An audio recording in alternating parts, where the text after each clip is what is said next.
Hi, നമുക്ക് ഏറ്റവും സിമ്പിളായ രീതിയിലൊന്ന് മത്തി വറ്റിച്ചെടുത്താലോ. അപ്പോൾ ഒരു മിക്സിയുടെ ജാറെടുത്ത് അതിലേക്ക് 3 തക്കാളി അരിഞ്ഞിടുക, ചെറിയ ഉള്ളി, വലിയ ഉള്ളി 1, പൊടികളായ മഞ്ഞൾ, മല്ലി, മുളക്, ഒരു നെല്ലിക്ക വലുപ്പത്തിലുള്ള പുളിയും അല്പം പെരുംജീരകവും കുറച്ച് വെള്ളവും ചേർത്തൊന്ന് മിക്സിയിൽ നന്നായൊന്ന് അരച്ചെടുക്കാം. നമുക്ക് മീൻ വറ്റിച്ചെടുക്കുന്നതിന് ആവശ്യമായ ഒരു മൺചട്ടി എടുക്കുക.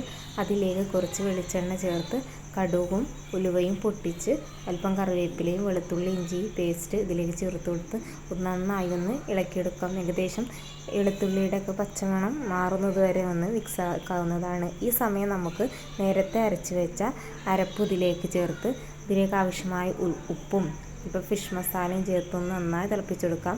ഒരു 5 മിനിറ്റോളം തിളച്ചതിന് ശേഷം നമ്മുടെ മത്തിയും അതുപോലെ അതിൻ്റെ മുട്ടയും ഇതിലേക്ക് ചേർത്ത് കൊടുക്കുകയാണ്. ലാസ്റ്റ് ആൻഡ് ഫൈനൽ നമുക്ക് ഇതിലേക്ക് കുറച്ച് കറിവേപ്പിലയും കുറച്ച് പച്ച വെളിച്ചെണ്ണയും പാർന്ന് തീ ഓഫാക്കാവുന്നതാണ്. അപ്പോൾ ടേസ്റ്റി ആയിട്ടുള്ള മത്തി വറ്റിച്ചത് ഇവിടെ റെഡി ആയിട്ടുണ്ട്. അപ്പോൾ എല്ലാവരും ഒന്ന് ട്രൈ ചെയ്യുക.